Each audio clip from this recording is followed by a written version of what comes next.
Day 27, France against Belgium. After consecutive defeats in their first three semi-final appearances, France, in the sixth, would win their third on the trot. This following on from victories in 1998 and 2006. France, with a victory over their deadly rivals, stood on the verge of their second tournament victory. This will be the first on foreign soil. For the golden generation of Belgium, it was to be yet another defeat, this following on from their 1986 loss to Argentina. For France, Matuidi, in the only change, replaced Tolisso, who had replaced him when he was suspended in the previous game. Lloris was winning his 103rd cap, whilst Courtois in the Belgian goal was equaling the record set by Jean-Marie Pfaff for his 64th appearance for his nation. Belgium reverted to the tried and tested. Dembele was to come in for the suspended Meunier. 24 matches unbeaten, Belgium had 9 different goal scorers at these final, a feat not able to be matched by any other competing nation. They had defeated 5 different teams from 5 different confederations. They were looking to match the feats of Brazil, winning the tournament with every single game in which they would play. This was the last achieved in 1970 by Brazil, and yet again in 2002 when they won 7 on the spin in Korea and Japan. The two nations tonight had competed twice, with the French victorious on both occasions, the most recent in 1986, 4-2 in Mexico. Both nations had early spells of fine possession, but it was Belgium who would impose themselves strongly, France rooted in defence, and they were looking to quick silver breaks.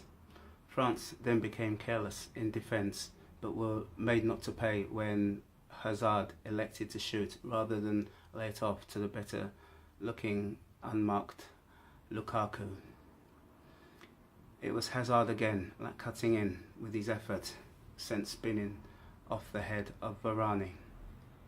Belgium was certainly dominating and controlling the midfield, and then Lloris was in the action to deny Alderweireld with a fine stretching reaction save.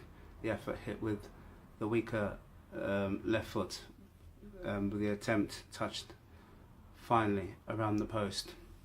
And then Umtiti was on hand to make the the fine interception to deny De Bruyne's finally dangerously looking ball across goal. But then France was able to have the finest spell of play, with Giroud involved on both occasions. The first, when he's stretching, he was unable to get a firm connection in on goal, and then his header was disappointing as it failed to hit the target.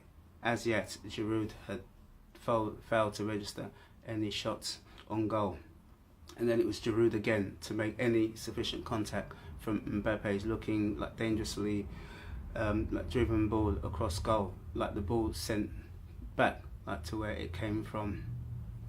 Then it was Mbappe again to create the finest chance of the contest. He was able to get the right back Pavard in on goal, but unable to lift the ball over the outcoming Courtois. The ball was deflected by the leg of the 6-foot keeper. It was a fascinating contest. There was not too much space. It was very tight. There was high anticipation as the contest had evened itself out. Both well organised and keeping their shape. And Lukaku rarely in the game should show the lack of anticipation, as he took his eyes off the ball and the opportunity was to slip away this before half time. And 2 minutes in, it was Lukaku again, and he should have done better.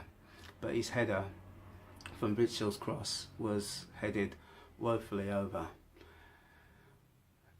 He would be made to pay as this intriguing contest burst to life, with Umtiti rising in at the near post above Fellaini to head France into a decisive 1-0 lead. Belgium punished for a lapse of concentration, shown by Aldebavier. Now France were totally on fire, Belgium living dangerously, with Dembele to block from Giroud in on goal. Mertens came on for the midfielder Dembele as they continued to press, but De Bruyne was to miscue in front of goal. This in a crowded box. This as the ball dropped down. France now had begun to drop off. They maintained their discipline. They kept good shape and they remained tight and kept men behind the ball. Belgium, as ever, remained patient, but they needed to up the pace as France were breaking up the play. Kante, totally pivotal in this. Then Fellaini saw his header go wide, this before he was replaced by Carrasco. Then De Bruyne was totally woeful, this before Lloris pulled a fine save to stop, to deny Witsel the effort, the driving effort, like punched out by the French keeper. And then Nzonzi came on to replace Giroud as a dazed-looking Matuidi soon followed him.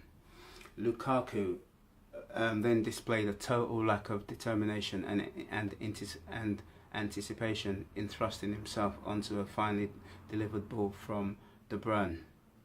6 minutes flashed up as Belgium were on the brink and were to lose for the first time in just under 2 years. Griezmann, with a chance to finish it, gave a tired finish with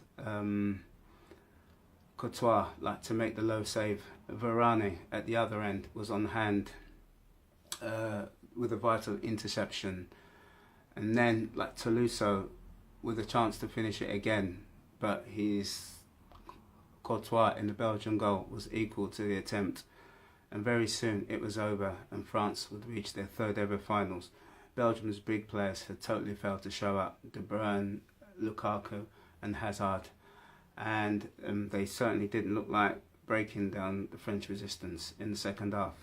French players certainly showed today, and Pogba was colossal and had totally nullified the aerial threats of Fellaini. So France marched on to a final confrontation against either England or Croatia. Belgium would have to settle for third, fourth place contest with either of those losers. It'd be interesting again.